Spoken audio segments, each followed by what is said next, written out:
ഇപ്പം എല്ലാവർക്കും ബോർഡ് കാണാം കുഴിമന്തി എന്ന് പറഞ്ഞിട്ട്.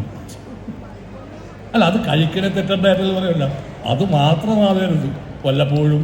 ഇപ്പം വീട്ടിൽ അടുക്കളയില്ലല്ലോ, എത്ര ഹോട്ടലാണ്. ഞാൻ എറണാകുളത്ത് നിന്ന് ഇവിടെ 1000 ഹോട്ടലുകളുണ്ട്. എന്തൊക്കെ പേരിലുള്ള ഹോട്ടലുകളാണ്. വീട്ടിലേ പോകണം. അപ്പോൾ ഞാൻ വീട്ടിൽ ചെന്ന് വെച്ച് എന്താന്ന് വെച്ച് ചേട്ടാ വീട്ടിലേ പോകണം. ഓ, അപ്പം ഞാൻ പറയാൻ പോയ എൻ്റെ വീട്ടിലാരും ബംഗാളികളില്ല, നിറയെ ബംഗാളികളും വിളമ്പുന്നത് വെക്കുന്നതൊക്കെ ബംഗാളികളും, പേര് വീട്ടിൽ പോകുന്നു. അപ്പോൾ എന്താ ചെയ്യണം? അപ്പം അതിലേക്ക് മാറിക്കൊണ്ട് ഇവിടെ തൊഴിലില്ലായ്മ എന്ന് പറയുകയും ചെയ്യുന്നുണ്ട്. ബംഗാളികൾ ഇവിടെ കൊണ്ടുപോകുന്ന കാശിനൊരു കണക്കില്ല. നമ്മുടെ നാട്ടിൽ ചോദിച്ചാൽ തൊഴിലില്ല എന്ന് പറയും. നമ്മുടെ തൊഴിലത്തെ ഗവൺമെൻറ് ജോലി മാത്രമേ ഉള്ളൂ. ഇപ്പം നേരത്തെ നമ്മുടെ MLA പറഞ്ഞ പോലെ അത് മാത്രമല്ലല്ലോ ജോലി. ഇപ്പോൾ വിദേശ രാജ്യങ്ങളിലാണെങ്കിൽ അവർ പഠിപ്പിൻ്റെ ഒപ്പം തന്നെ ഒരു തൊഴിലും അവനെ പഠിപ്പിക്കും. എൻ്റെ മോൻ സിനിമയിൽ പോകാൻ പോകണമെന്ന് പറഞ്ഞപ്പോൾ ഞാൻ പറഞ്ഞു, സിനിമയിലൊക്കെ പോകുന്ന കുഴപ്പമൊന്നുമില്ല, എനിക്ക് അത് നിങ്ങളുടെ ഇഷ്ടമാണ്, പക്ഷേ ഒരു തൊഴിൽ കയ്യിൽ വേണം.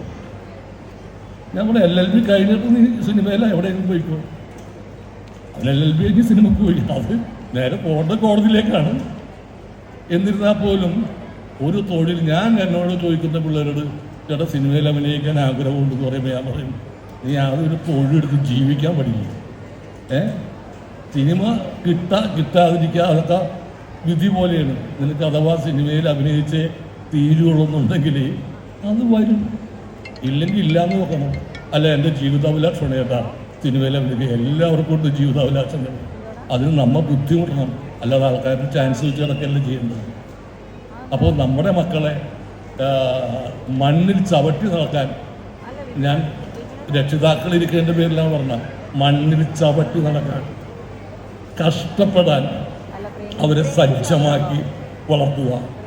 ഇപ്പോൾ നമ്മളെല്ലാം ഈ മണ്ണിൽ നിന്ന് മണ്ണടിഞ്ഞു പോകും. അവരാണ് ഇവിടെ ഒറ്റയ്ക്ക് ജീവിക്കേണ്ടത് എന്നവരെ പറഞ്ഞ് മനസ്സിലാക്കി, മോനെ ബുദ്ധിമുട്ടുള്ളതാണ് ജീവിതം, അച്ഛനും അമ്മയൊക്കെ കുറച്ച് കാലം കഴിഞ്ഞാൽ പോകും. അപ്പോൾ നിങ്ങളുടെ ജീവിതം ആസ്വദിക്കാം. നിങ്ങളുടെ ആ ജീവിതമൊക്കെ നിങ്ങൾ ഭാര്യയും ഭർത്താവൊക്കെ വല്ല ടൂർ പോവാം, നല്ല നല്ല ആഹാരങ്ങൾ വാങ്ങിച്ച് കഴിക്കുക.